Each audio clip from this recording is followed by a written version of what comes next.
శ్రీ సాయి సచ్చరిత్ర 23వ అధ్యాయంలో ప్రారంభంలోనే వైరాగ్యం బోధించబడింది. వైరాగ్యం ఉన్న చోట ప్రేమకి అంత విలువ ఉండదు. ప్రేమ దాటి వెళితే వైరాగ్యం. ఉదాహరణకి కొత్తగా పెళ్లి చేసుకున్నవాడు ప్రేమ అంటాడు. ఆ పెళ్లి వాళ్ళు అన్ని తంటాలు పడ్డవాడు చివరికి వద్దురా నాయన ఈ పెళ్లి కంటే సన్యాసం బెటర్ అన్న వాడి కాడికి వెళ్ళి నువ్వు ప్రేమలో పొందావు, ఏం పొందావురా నా పొందా, ఏం కర్మరా ఇది అంటావా లేదా? కాబట్టి మనకు ఆ స్థాయికి వెళ్ళిపోయిన తర్వాత, పై స్థాయికి వెళ్ళిన తర్వాత అక్కడ మిగిలేదు కేవలం సన్యాసం. సన్యాసం మిగిలిన తర్వాత మిగిలేదు కేవలం ఇది వైరాగ్యం మాత్రమే. కాబట్టి భగవద్గీత 700 శ్లోకాల సారాంశం మొత్తాన్ని కరగదీసి ఒక మూసగా పోసి 2 పదాలు చేయమంటే ఆ 2 పదాలు అభ్యాసము, వైరాగ్యము. ఇంకా 3వ పదం లేదు. నాయనా అభ్యాసం చెయ్యి, వైరాగ్యాన్ని పొందు. ఈ 2 పొందడం ద్వారా నువ్వు ఏదన్నా పొందాలనుకున్నది ఏదన్నా ఉంటే పొందుతావు. ఈ 2 లేకుంటే ఏది పొందేది లేదు అని అంటాం. కాబట్టి ప్రేమ గొప్పదా వైరాగ్యం గొప్పదా అంటే లౌకిక జీవితాన్ని పరిశీలిస్తే ప్రేమ గొప్పది, ఆధ్యాత్మిక జీవితాన్ని పరిశీలిస్తే వైరాగ్యం గొప్పది. వైరాగ్యానికి మించిన ప్రేమ లేదు. వైరాగ్యం ఎప్పుడు పుడుతుందంటే నువ్వు మనుషులను ప్రేమించడం మానేసి భగవంతుని ప్రేమించడం మొదలుపెట్టావంటే అప్పుడు పుట్టేదాన్నే మనం వైరాగ్య భావన అంటాం. అయితే ఆ వైరాగ్య భావన రావాలన్నా ప్రేమతో మొదలవ్వాల్సిందే కదా. నువ్వు ప్రేమతో మొదలైతేనే అక్కడికి రాగలవు. కాబట్టి ప్రేమ స్టార్టింగ్ స్టేజ్. నెల్లూరులో ఎక్కాము, కర్నూలులో దిగాము. నెల్లూరులో ఎక్కినప్పుడు ప్రేమ, కర్నూలులో దిగేటప్పుడు వైరాగ్యం. అంతే కదా. ఎక్కేటప్పుడు కర్నూలు పోతున్నాం ప్రేమ.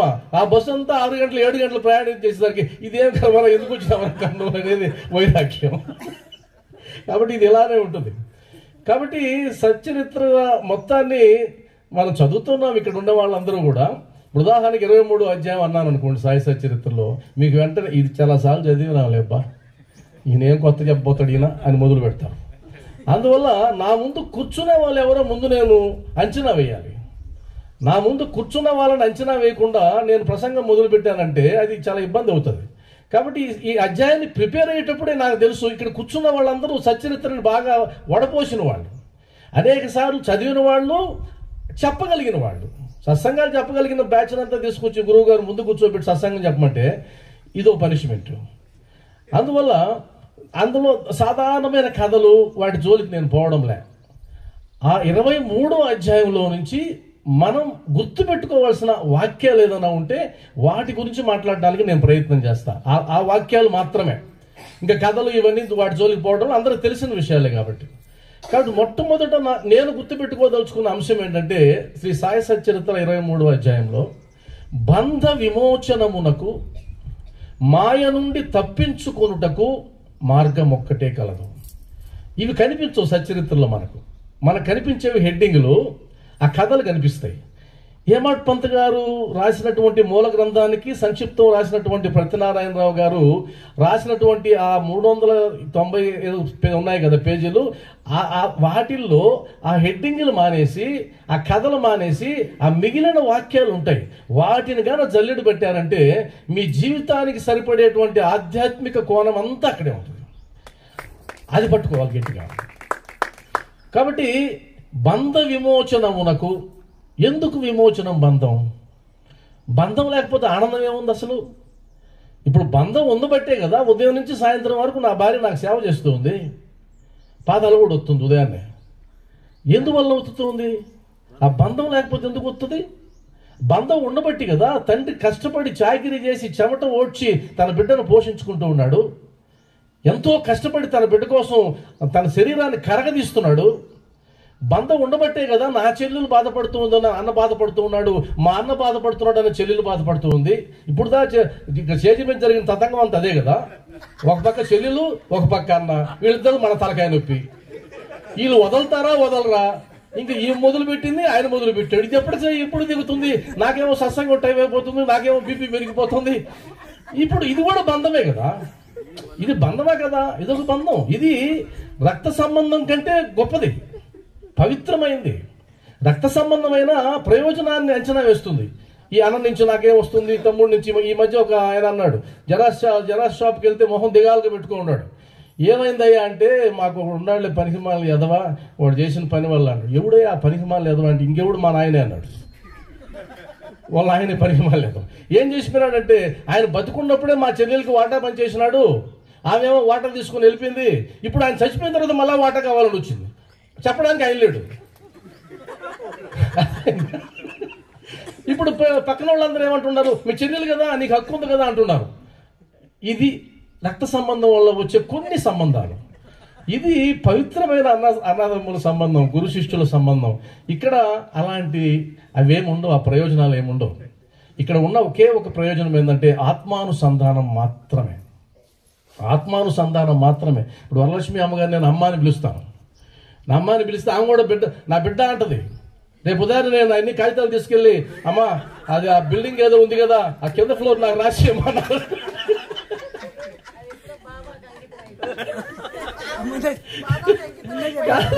ఆ కింద ఫ్లోర్ రాసి అమ్మ బ్యాంకులో ఎంత ఉందో చెప్పు క్యాష్, నేను నీ బిడ్డ అన్నాను అనుకోండి, నేనేదో మాట సామెతకంటే ఇంకా అక్కడి నుంచి మొదలు.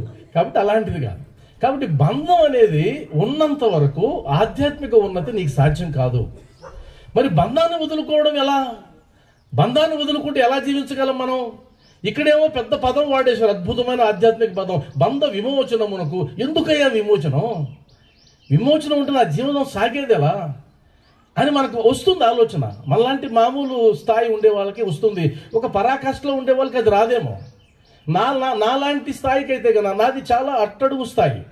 ఆధ్యాత్మిక ప్రయాణంలో కానీ దేంట్లో కూడా నేను చాలా తక్కువలో ఆలోచిస్తాను. ఎందుకంటే నాకు అంత పెద్ద విషయాలు తత్వం నాకేం తెలియదు. కాబట్టి నేనేం ఆలోచిస్తా, బంధ విమోచనం అంటున్నావే, ఈ బంధ విమోచనం అయిపోతే కదా నన్నెవరు ఉద్ధరించేవాళ్ళు, నా కోసం ఎవరు పరితపించేవాళ్ళు, నన్నెవరు ముందుకు తీసుకెళ్లేవాళ్ళు అని నేను అంటాను. అప్పుడు ఆయన ఏమంటాడంటే, బాబా గారు, అరే నువ్వు ఇప్పుడు ఏదైతే అనుకుంటున్నావో, వీళ్ళు లేకపోతే జీవితం లేదు, వాళ్ళు లేకపోతే జీవితం లేదు, వీళ్ళే నన్ను ఉద్ధరిస్తున్నా అనుకుంటున్నావో, అదేరా మాయ. ఈ మాయలోంచి బయటరా. ఎందుకంటే నువ్వు ఎలా వచ్చావో అలా వెళ్తావు, నువ్వు ఎలా వచ్చావో అలా వెళ్తావు. మధ్యలో ఉన్నవన్నీ నిజం అనుకుంటున్నావు, అవి నిజం కాదు. నువ్వు కలగనేటప్పుడు వచ్చినటువంటి అనుభూతులు ఏవైతే ఉన్నాయో, ఆ కళ పూర్తయ్యేంత వరకు ఆ అనుభూతుల్లోనే ఉంటావు. కళ్ళలో దెయ్యం కనిపిస్తే భయపడతావు, కళలో ఏదైనా నీకు ఇష్టమైనటువంటి పదార్థం కనిపిస్తే లాలాజలం ఊర్చుకుంటావు, కళలో నీకు ఏదైనా మంచి డబ్బు వస్తే ఆనందపడతావు. అది ఎంతవరకు అనుభూతి అంటే ఆ కళ పూర్తయ్యేంత వరకే. ఆ కళ ఎప్పుడైతే పూర్తయిపోయిందో అప్పుడు నేను నిద్రలేచి, అరే కాసేపు ఉంటే బాగుండే, ఎంత డబ్బు అంటావు. అదేవిధంగా అది నీకు నిద్రపోయేటప్పుడు వచ్చేటువంటి కళ 2 గంటలో 3 గంటలో జరుగుతుంది, నీకు గుర్తుంది అంటే కన్నా అది కూడా పూర్తి కాన్షియస్లో ఉన్నప్పుడే అది. కానీ ఇది 100 ఏళ్ల కళ, ఇది 100 ఏళ్ల కళ, వాస్తవంగా కళే. అది కానీ మనం పట్టించుకున్నామంటే అరే ఇది కళే కదా. ఎందుకంటే ఈ కళలో కూడా అది అనుభవిస్తున్నాను, ఇది అనుభవిస్తున్నాను, అది నాది, ఇది నాది అంటూ ఉన్నాం. కానీ కళ ఎప్పుడైతే ముగిసిందో ఇంకా నీకు ఏది లేదు. కళ ముగియడం అంటే ఈ శరీరంలోంచి ఆ చైతన్యం బయటకు వెళ్ళిపోయిందంటే కళ ముగిసిపోయింది. కళ ముగిసిపోయిన తర్వాత ఈ అనుభవాలు ఉండవు, ఈ అనుబంధాలు ఉండవు, ఈ ప్రేమలు ఉండవు, ఏముండవు, సున్నా. చివరికి నువ్వు కూడా ఉండవు. కాబట్టి వెంటనే వాడిన పదం ఏంటో తెలుసా? సచ్చరిత్రలో మొదట వాడింది బంధ విమోచనమునకు అని వాడి మాయ నుండి తప్పించుకున్నట్టుకు అన్నాడు. అంటే ఈ బంధాలన్నీ మాయ అని తెలుసుకోవడమే ఆధ్యాత్మిక ఉన్నతి. అది ఎప్పుడే తెలుస్తుంది? ఎప్పటికైనా తెలియనండి. నీకు ఎప్పుడు తెలిస్తే అప్పుడు సాధన చేస్తూ చేస్తూ చేస్తూ పో, ఎప్పటికో ఒకప్పుడు తెలుస్తుంది. అది తెలియాలన్నా నీకు మొట్టమొదట చివరించాల్సినటువంటి గుణం ఏంటంటే వైరాగ్యమే. వైరాగ్యం లేకుండా ఇది మాయాన్ని గ్రహించేటువంటి అవకాశమే లేదు. చాలామంది చూడండి, ఉరుకులు పరుగులతోనే జీవిస్తూ టప్పని తెచ్చిపోతారు. కళ ముగిసింది తర్వాత ఏముంది? ఇంకేం లేదు. ఆ కళ ముగిసిన తర్వాత వాడు కన్నా ఆ 60 ఏళ్ళ 70 ఏళ్ళ కళ గురించి మిగతా వాళ్ళు వ్యాఖ్యానిస్తారు. ఏం బతికాడండి పరమ దుర్మార్గుడు.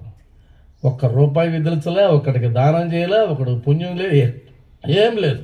లేదా ఎంత గొప్ప జీవితం జీవించాడండి, అద్భుతమైన వాడు. అంటే మనం కన్నా 60-70 ఏళ్ళ కళ గురించి ఆల్రెడీ కలగంటున్న వాళ్ళు వర్ణిస్తారు. మళ్ళీ వాళ్ళది కూడా కళ అని తెలియదు, అది కూడా కళే.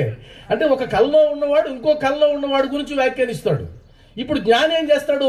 అరే రే, ఈడు కలగన్నాడు పోయాడు, వాడు కలగంటున్నాడు పోతాడు, ఏమిరా ఈ మాయ అంటాం. మాయ అనే పదం అక్కడ మొదలవుతుంది. అంటే ఏదైతే వాస్తవమో ఆ వాస్తవాన్ని నువ్వు గ్రహించలేనప్పుడు వాడే పదం మాయా. రజ్జు సర్ప భ్రాంతి అంటారు. చీకట్లో ఒక తాడు కనిపించింది. ఆ తాడు కనిపించినప్పుడు ఆ తాడును చూసి నువ్వు పాము అనుకున్నావు. పాము అనుకున్నావు. ఎప్పుడైతే పాము అనుకున్నావో దాని దగ్గరకు కూడా పోవాలి. ఎందుకంటే పాము ఏంటో నీకు తెలుసు కాబట్టి, పాము ఎలాంటిదో తెలుసు కాబట్టి, పాము ఎంత ప్రమాదమో నీకు తెలుసు కాబట్టి. కాబట్టి ఆ తాడుని పాము అనుకున్నంత కాలం నీ ఆలోచనలు మారిపోయినాయి, నీ ప్రవర్తన మారిపోయింది, మొత్తం వేరేగా ఉంది. ఎప్పుడైతే ఒక లైట్ వచ్చిందో, జ్ఞానం వచ్చిందో, అది పాము అనుకున్నాను ఇప్పటి వరకు, ఇది పాము కాదు, ఇది దాని వాస్తవ రూపం నాకు తెలిసిపోయింది, అది నన్నేం చేయలేదు అనిపించిందో, అప్పుడు నీ ప్రవర్తన మారిపోతుంది, నీ ఆలోచన మారిపోతుంది. ఇది సంసారం, ఇది ఈ సంసారంలోనే కొట్టుమిట్టాడాలి. పునరపి జననం పునరపి మరణం పునరపి జననం పునరపి జననీ జఠరే శయనం ఇహ సంసారే బహుదుష్కారే ఇహ సంసారే బహుదుష్కారే కృపయా పారే పాహి మురారే కృపయా పారే పాహి మురారే భజ గోవిందం భజ గోవిందం గోవిందం భజ మూఢమతే. తేల్చేశారు కదా ఎప్పుడో. మళ్ళా తిరుగు ప్రయాణం వస్తూ ఉంటావా? మరి ఎవరు తిరుగు ప్రయాణం చేస్తారన్న సచరిత్ర కూడా బ్రహ్మాండంగా చెప్పింది. ఏమండి, ఎవరు పుడుతూ ఉంటారు మళ్ళా అంటే ఈ మధ్య దానికి కూడా కొత్త అర్థాలు పెట్టారు. కొత్త అర్థాలు ఏం పెట్టారంటే, అయ్యా మరలా నీకు జననం వద్దు, శాస్త్రం చెప్తా ఉంది, మరలా అమ్మ కడుపులో జన్మించడమే అది ఒక దుర్గతి. కాబట్టి ఇంకా అమ్మ కడుపులో, ఏ అమ్మ కడుపైనా సరే, ఏ ఉపాధి అయినా సరే, అది నక్క పిల్లి దోమ, ఏ ఉపాధిలో కూడా తిరిగి జన్మించకుండా కోరుకోవడమే మోక్షం అన్నారంటే, ఈ మధ్య కాలంలో వచ్చిన కొత్త యాంగిల్ ఏంటంటే, మరలా పుట్టాలా, మరలా పుట్టి బాబా సేవ చేసుకోవాలా అంటే, అబ్బా ఏం ప్రేమరా ఈమెని అని మనం అంటామని భ్రమలు అంటారు. నేనంటాను, ఎవడు చెప్పాడు నీకు మళ్ళీ మనిషిగా పుడతావని? ఎవడు రాసి ఇచ్చాడు? ఈ మధ్య ఒకరు నాతో వాదించారు, అదేంటండి మరలా జన్మించాలండి, మరలా జన్మించాలి, మళ్ళా షిరిడీకి వెళ్ళాలి, మళ్ళా బాబా భజన చేయాలి, బాబా పాటలు పాడాలి. ఎంత దురాశ! నీకు ఎవరు గ్యారంటీ ఇచ్చారు? ఎంత అది మూర్ఖత్వం కదా, నిజంగా అజ్ఞానం అంటే అదే. అంటే నువ్వు మరలా పుడతావు ఎందుకంటే పాపివి కాబట్టి, అది గ్యారంటీ. కానీ మరలా ఎందులో పుడతావో, ఏ ఉపాధిలో పెడతావో ఎవరు చెప్పారు నీకు? చెప్పే అవకాశం లేదు. లేదండి, రామదాస్ అన్నట్టు మద్రాసు భజన బృందంలో ఆ యజమాన్ అన్నట్టు, బాబా నాకు తెలిసి నేను ఏ పాపం చేయలేదయ్యా ఈ పనిష్మెంట్ పొందడానికంటే, అప్పుడు బాబా వారు ఏమన్నారు, ఏమో గత జన్మల్లో చేశావేమో అన్నాడు. నీకు తెలుసా గత జన్మలు? మరి నువ్వు ఎలా అంటూ మళ్ళా పుడతానని, మళ్ళా సేవ ఇదొక పెద్ద డ్రామా కంపెనీ.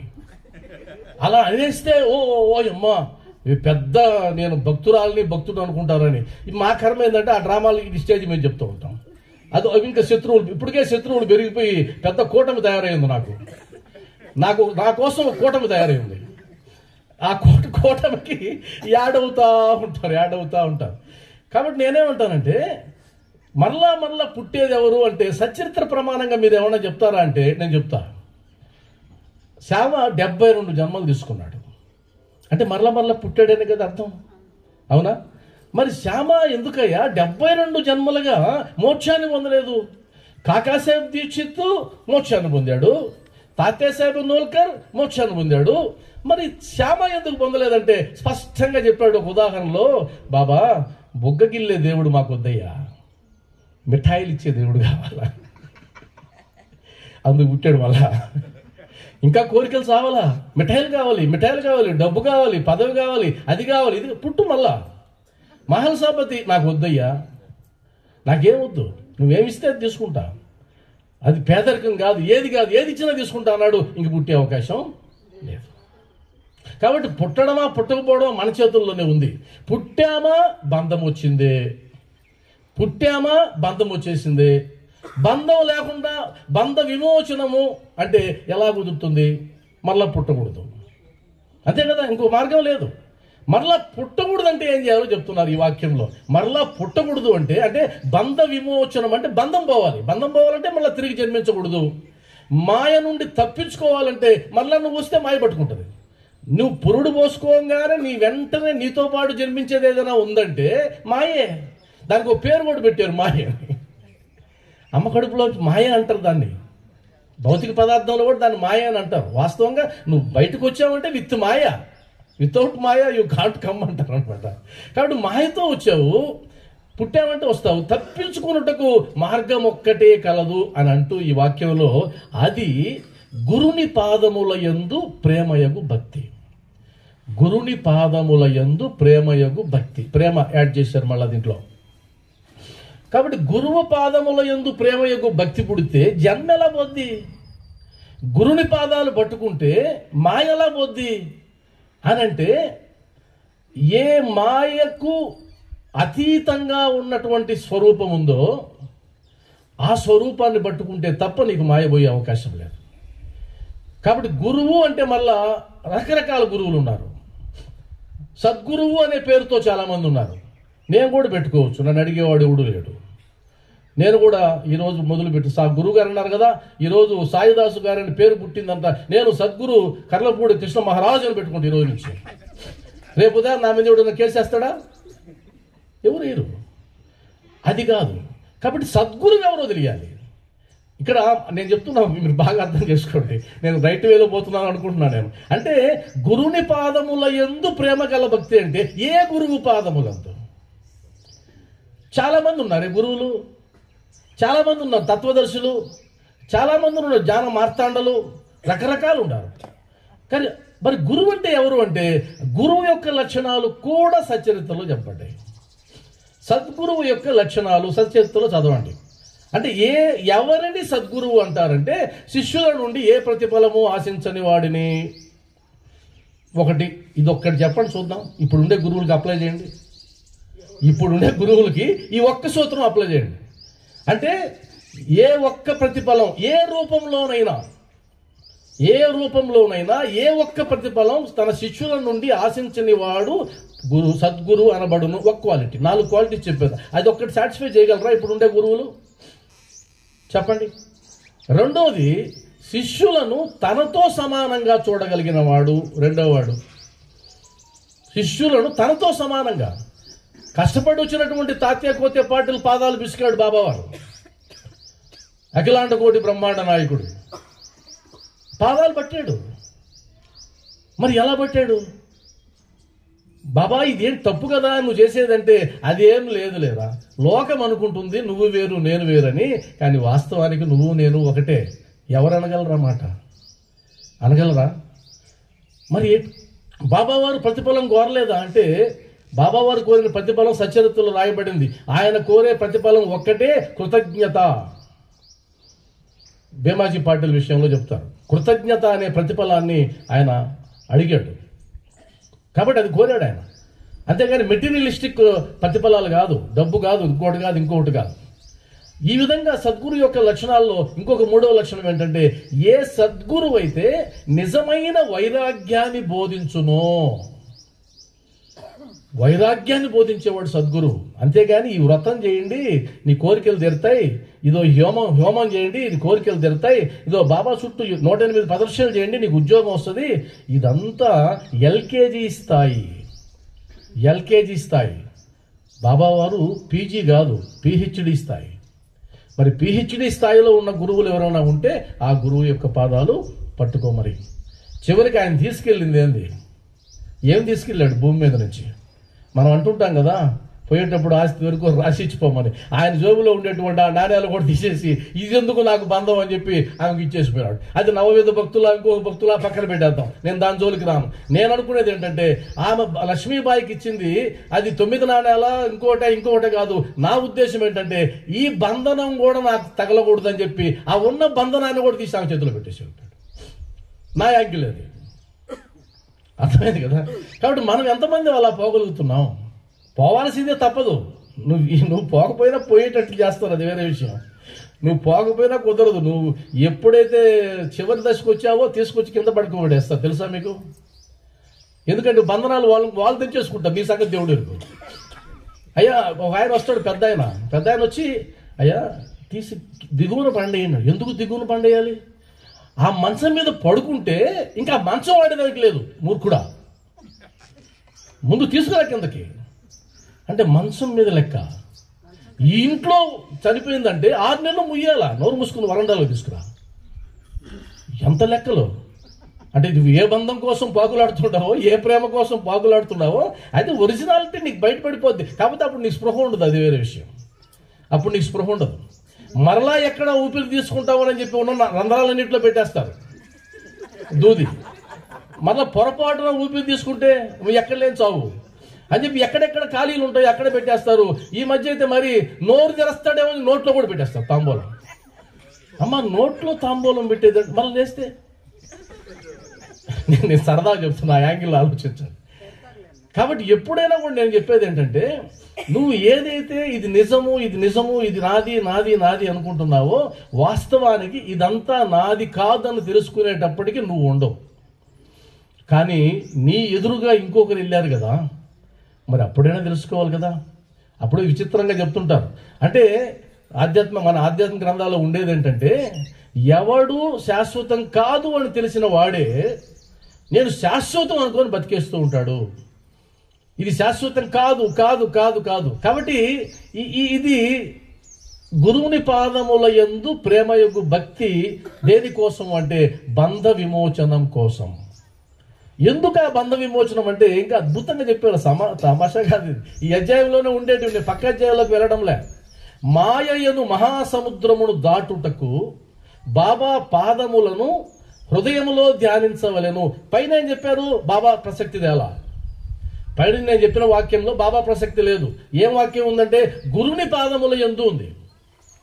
ఇప్పుడు నేను చెప్పిన వాక్యంలో గురుని అనే దానికి ఆయన ప్రత్యామ్నాయం చెప్పేశాడు. ఏమనంటే గురువు అంటే నేను చెప్పే అర్థం ఏంటంటే బాబా పాదములను.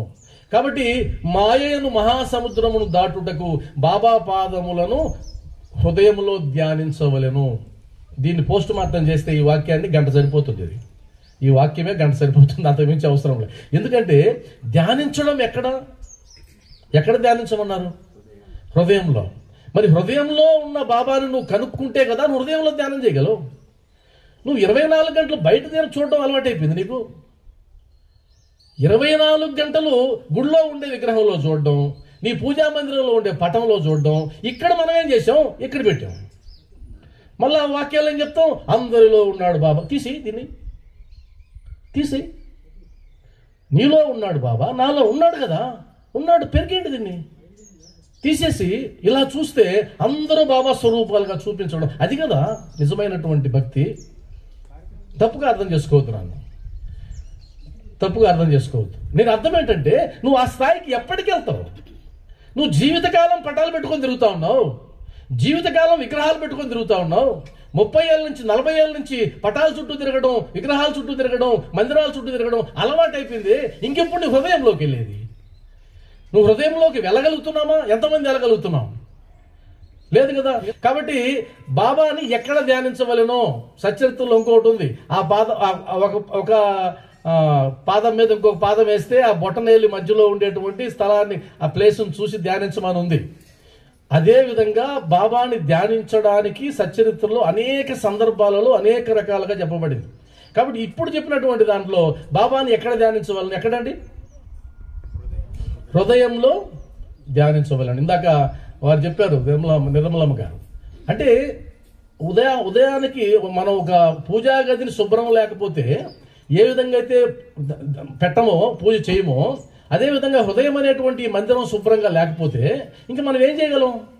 కాబట్టి హృదయం అనేటువంటి మందిరాన్ని శుభ్రం చేసి దాన్ని శుద్ధి చేసి అప్పుడు ఆ శుద్ధి చేసినటువంటి ఆ మందిరంలో శ్రీ సాయిబాబాని తీసుకొచ్చి కొలువు ఉండేలా చేసినట్లయితే అప్పుడు మాత్రమే అక్కడ రూపం నీకు కనిపిస్తుంది. అప్పుడు మాత్రమే ఆ రూపాన్ని నువ్వు ధ్యానించగలవు. కాబట్టి సాయుజ్యము, సారూప్యము, సాలోక్యము అనే భావనలు మీకు తెలుసు. దేవుడు నాకు భిన్నంగా ఉన్నాడు, దేవుడు నాలో ఉన్నాడు, దేవుడు నేనై ఉన్నాను. 3 భావనలు అద్భుతమైన భావనలే.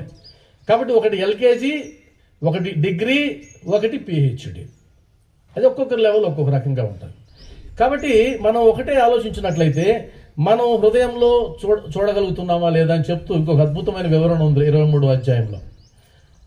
ఎందుకని బంధ విమోచనం కోసం లేదా మాయ నుంచి తప్పించుకోవడం కోసం జీవుడు లేదా మనము ప్రయత్నం చేయడం లేదు అన్నదానికి కూడా అద్భుతమైన వివరణ ఇచ్చారు. అందులో ఏముందంటే అది యాజ్ ఇట్ ఈజ్ చదువుతాను. జీవుని పంజరంలోనున్న రామచిలుకతో పోల్చవచ్చును. రెండును బంధింపబడి ఉన్నవి. పంజరంలో ఉండే రామచిలుక బంధింపబడి ఉంది, ఈ దేహంలో ఉన్న జీవుడు కూడా బంధింపబడే ఉన్నాడు. ఇప్పుడు బంధనం దిగిపోద్దు అది కానీ వచ్చిందంటే. అదేనా గురువు గారు వచ్చేది? అది వచ్చిందంటే ఇక బంధనం మొత్తం, పంజరం లేదు ఏం లేదు, మేము మా సంగతి చూసుకోవాలా. ఇది సరే అయిపోయింది, ఇంక నా సత్సంగం అయిపోయిందిలే. సరే, కాబట్టి జీవుని పంజరంలోనున్న రామచిలుకతో పోల్చవచ్చును. నేను ఒక ఎగ్జాంపుల్ గుర్తొచ్చింది. మా అమ్మగా పిలుచుకునే ఒక ఆమె సాయి భక్తురాలు చనిపోతే ఆమెకు సంబంధించిన మనం ఏమంటారు దాన్ని ఉత్తర క్రియలు చేసేటప్పుడు ఆమెకు సంస్మరణ సభ పెట్టారు. సంస్మరణ సభ 11కి స్టార్ట్ అయింది. బంధువులందరూ వచ్చారు. 11:15 భోజనం స్టార్ట్ అయింది. 11:15 ఆడ మాట్లాడే వ్యక్తి కూడా లేడు. అందరూ వెళ్ళిపోయారు. ఎవరో అన్నారు ఆయన మాట్లాడడానికి నెల్లూరు నుంచి వచ్చాడని. తర్వాత రండి మీరు రండి స్టేజ్ మీద కంటే స్టేజ్ మీద ఎవరు లేరు, కూర్చుండానికి ఎవరు లేరు. ఇంకేం సంవత్సరం సభ అయిపోయింది. మొత్తం ప్లేట్లు ఎత్తుకొని డబ్బ కూర్చునేసినారు. వాళ్ళు ఏ సంస్మరణ కోసం వచ్చారంటే ఆహార పదార్థాల సంస్మరణ కోసం వచ్చారు. మీరు అట్లా లేరులేండి, నాకు తెలుసు.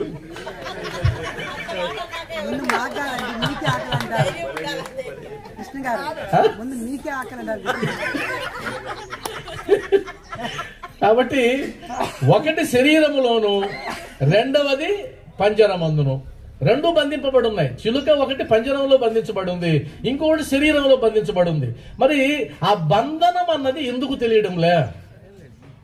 ఈ బంధనం అన్నది ఎందుకు తెలియడంలే? మాకు ఒకసారి ఎలిమెంటరీ క్లాసులో వచ్చింది పాట, అద్భుతమైన పాట. అన్నయ్య తెచ్చాడు చిన్నికొక చిలుక, చిన్ని తన గారాల చెల్లాయి గనుక. అన్నయ్య తెచ్చాడు చిన్నికొక చిలుక, చిన్ని తన గారాల చెల్లాయి గనుక.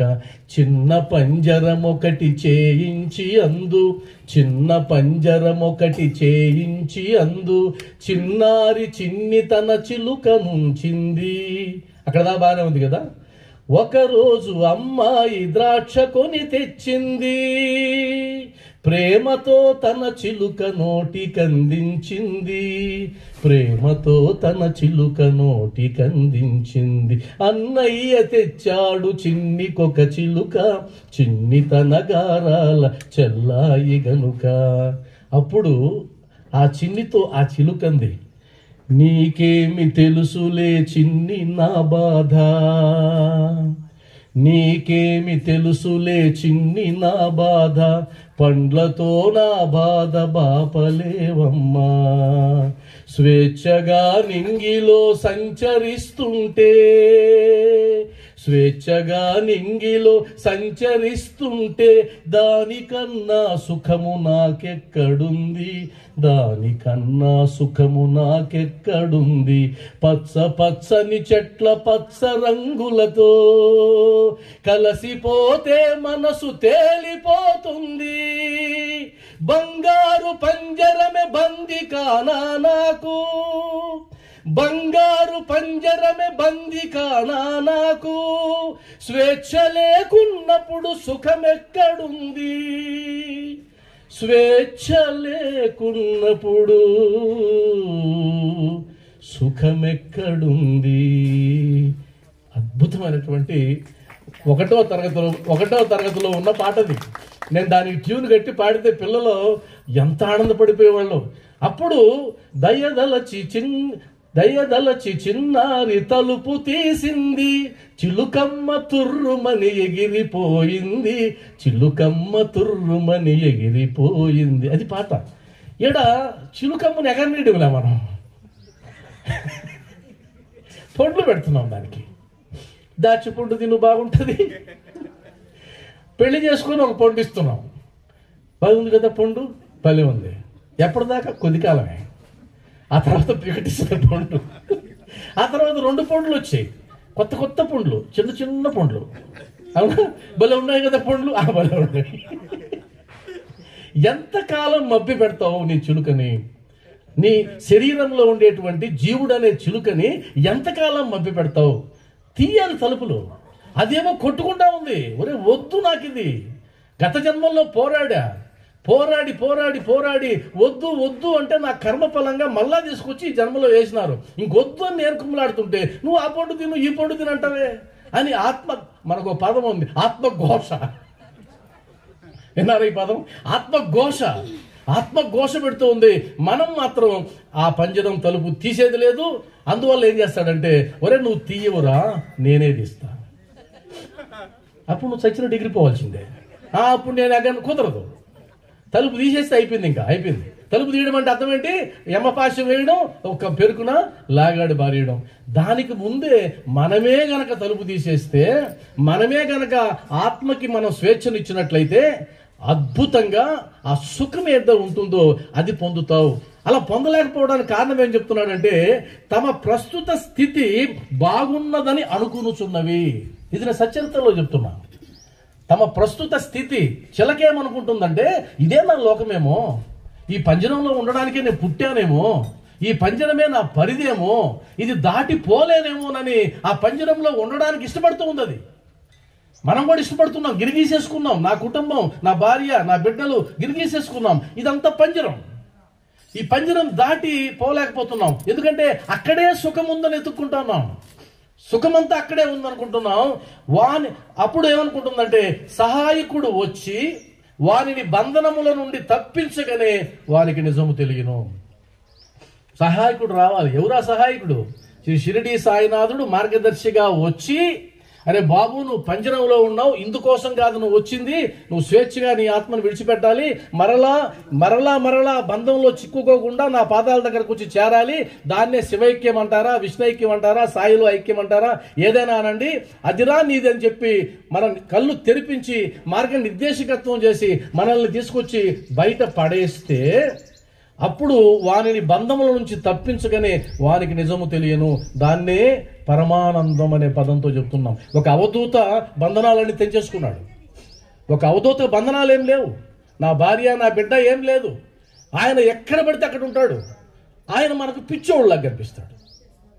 బంధనాలను విడిచిపెట్టుకున్నవాడు పిచ్చోడవుతాడు. బంధనాలను తగిలించుకున్నవాడు సంసారి మేధావి అంటాం.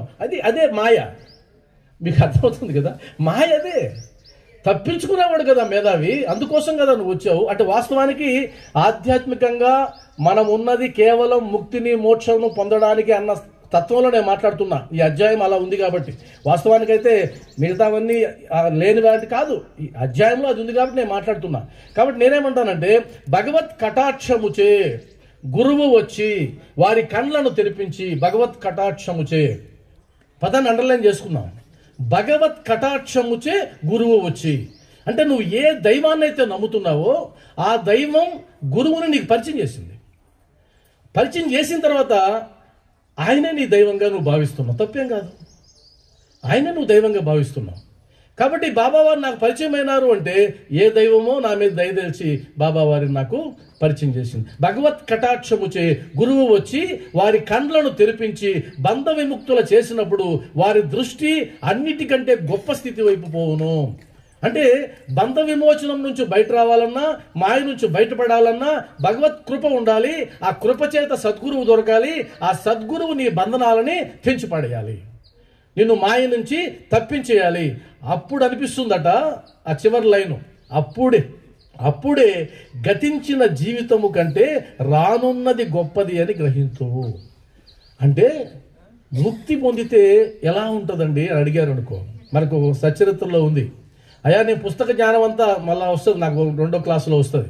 పుస్తక జ్ఞానం అంతా నాకుంది, అనేక గ్రంథాలు అధ్యయనం చేసినాను, కానీ కాసేపు కూడా సమాధి స్థితిలో ఉండలేకపోతున్నాను.